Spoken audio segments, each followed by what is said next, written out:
So, hi, I'm Tom Evans, author of This We Know, and I'm delighted today to be talking with Howard Parker. How are you doing, Howard? I'm good, thanks, Tom. Yeah, great. Great. Yeah. Well, thank you so much for sparing the time today to have a chat. And I've got a simple question for you. When I say a simple question, I've got a single question, really, which is what sort of world would you like to know?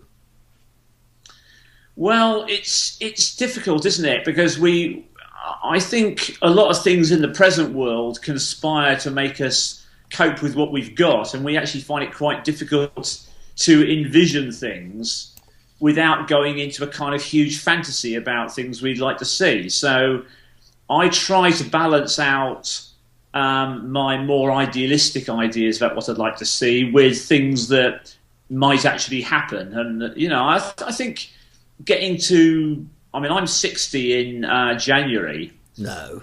so it's kind of you do go through an awful lot of things of what you think you've seen, and I almost wonder what I'd like things to be like when I leave, because obviously I'm going to be leaving in the next, I don't know, 20, 30 years. So let me change the question then. What sort of planet would you want to leave behind? Well, I quite like the one we're on, really. Yeah. And it looks pretty good from a distance, but it's the kind of close-ups that are difficult, really. And there are so many of these kind of really entrenched national antagonisms that are still very present with us. And I don't actually get so stressed about those as I used to. I mean, I've just been reading about the history of Jerusalem, which is a very interesting book. By Simon Sebag Montefiore, and he talks about the whole history of Jerusalem going back hundreds and actually probably about 3,000 years.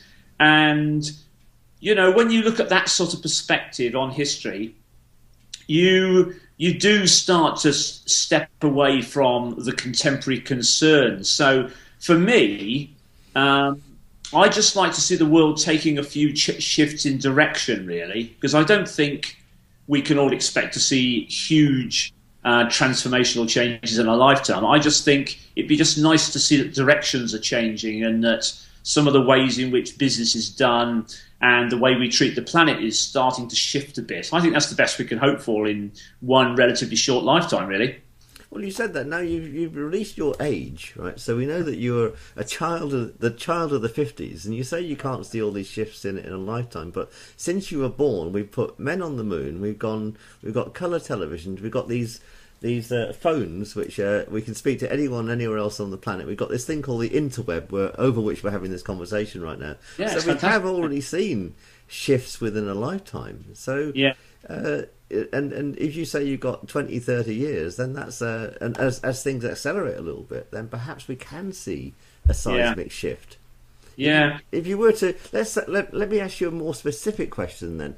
If there was one more seismic shift that you could see before you leave this mortal coil, what would you like that to be?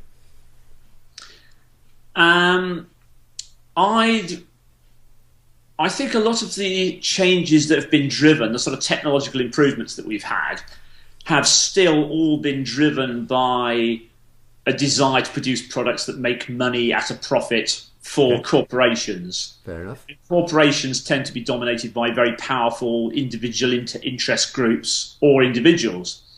And I've always been a great supporter of the cooperative movement. And I think we've lost a lot of cooperative skills. I mean, if you go to some societies, that they retain a greater spirit of cooperation in themselves and in their communities and in their families. And I think in our sort of we've become very individualized and very self-obsessed. We've become very therapy orientated and very keen with our stuff. We've become overburdened with our own stuff, I think.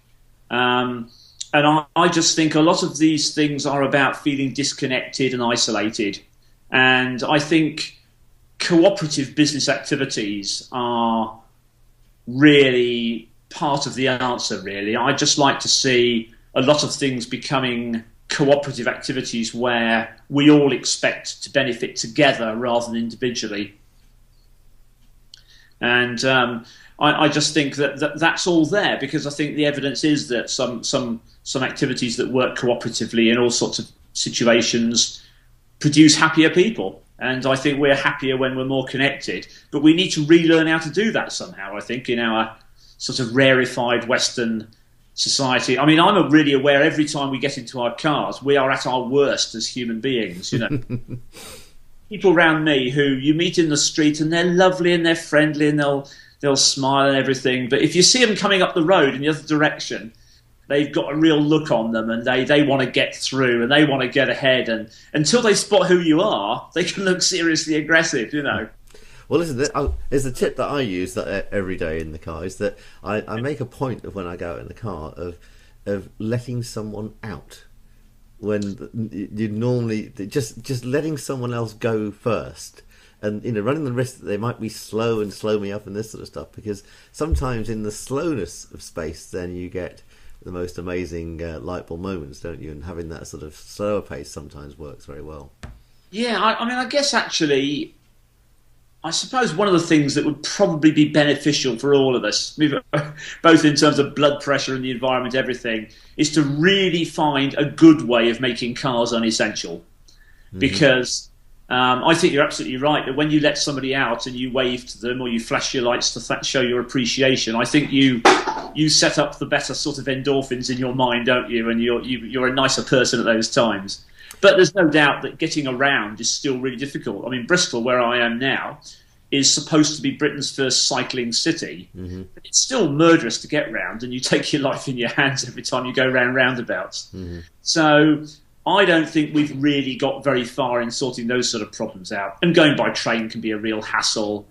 And the Bristolians agonise forever about doing things, and it takes them 30 years to even get plans together. But you know, that there are all sorts of ways in which we ought to really try a lot harder to revolutionise the way we, get around on this planet, really. Well, you know what? I think we've set a little meme off here, haven't we? We'll say just two things that people should take from this interview. Do you really need to get in that car? Because we're not in the car having this conversation, are we? We're miles away, but it's equally effective in terms of communication. And if you are going to get in that car, just let someone out today and smile. Absolutely. I mean, I really don't understand why more people don't work from home, really, because you can get an awful lot done. Oh, I love it, I very rarely go out, and I see clients from all around the world using this technology. So, and this is it's no less effective.